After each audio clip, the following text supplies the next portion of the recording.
Hello everybody, I am Jonathan Warren, also known as DJ Prism. I've been using that name since about 1991. As a DJ, started producing around 1997, so quite a long time ago. Not really done a lot with my music, self-released the majority of it up until last year when I was signed on 24 Carat Records.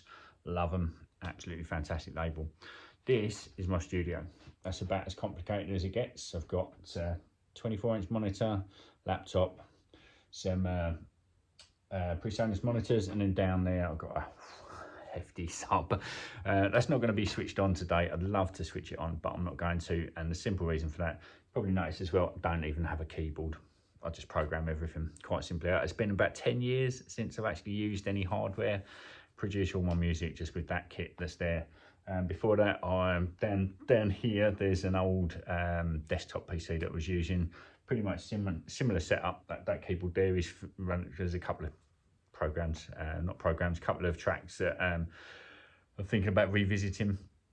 They're on that old desktop PC, and it's running a different version of Fruity Loops. Software I use is Fruity Loops. I also use Reason, and I use Studio One. They're the three DAWs that I use. Absolutely love all of them, to be fair.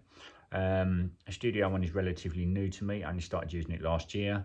Fruity Loops or FL Studio, call it whatever you want. I started using that back in around 2000 with what was Fruity Loops 3 at the time, and I started using Reason 3 around 2002, 2001, 2002, around about then.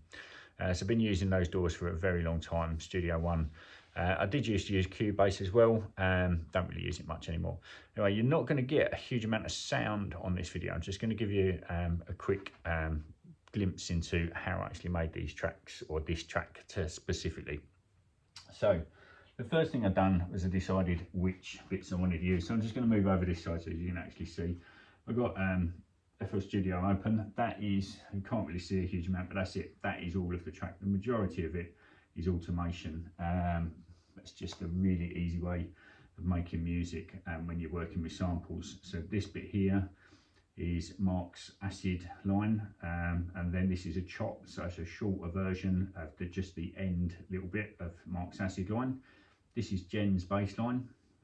This is Gazzy's beat, and in with Gazzy's beat there's also some Amen chop, which is in this bit here. Didn't actually really chop it that much, to be honest with you. It's a pretty clean version of the Winston Brothers Amen break. This bit here is the dicta beat chorus, if you like. I don't know what you call chorus.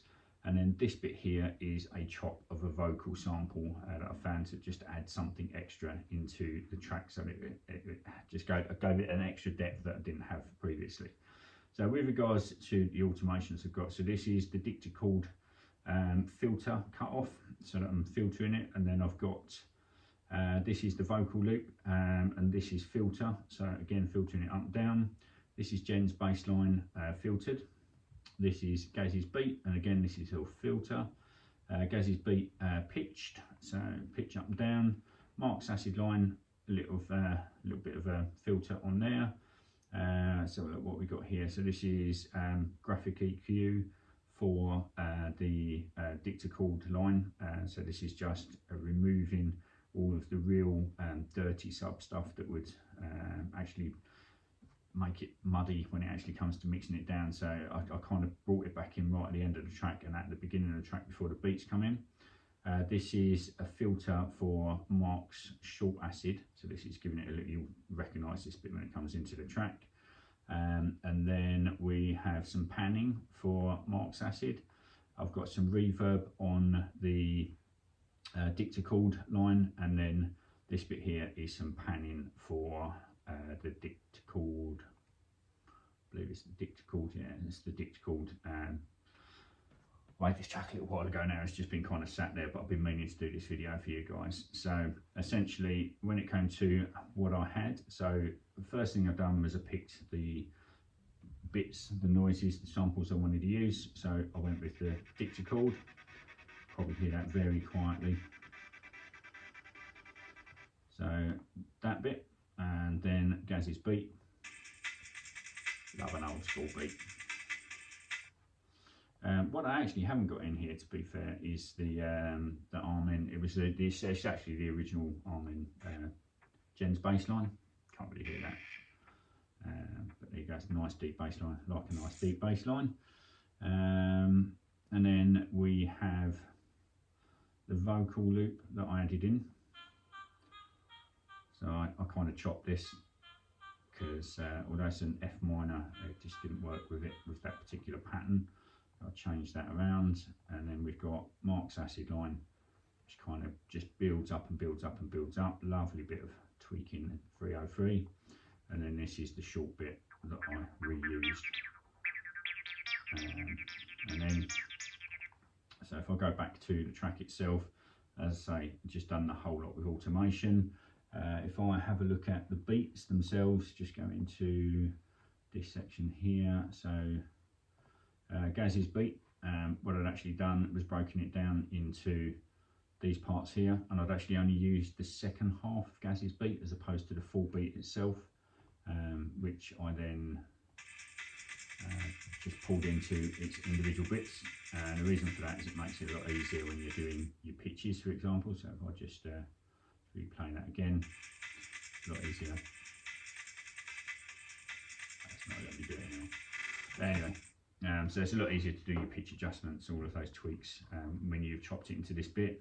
It also means that when I'm actually building the track in this format here, so if I expand it all out, so you can see so there's Gaz's beat here, which I've used short patterns of, and little bits at the end, and then we've got the Armin break as well. But yeah, that's pretty much it. It didn't take me long to do, probably a couple of hours of mucking around. It is literally just like a little clowning around, as I called it, really. Anyway, that's it. 7 minutes worth of me chatting shit about music because I like doing it. This is my setup. That's all there is to it. There's nothing more complicated. I don't have any hardware. I literally use a mouse, a keyboard and some doors, and that's it. I produce probably somewhere along the lines of 15 to 20 tracks per year using that equipment, and about 15 minutes per day producing. See you later.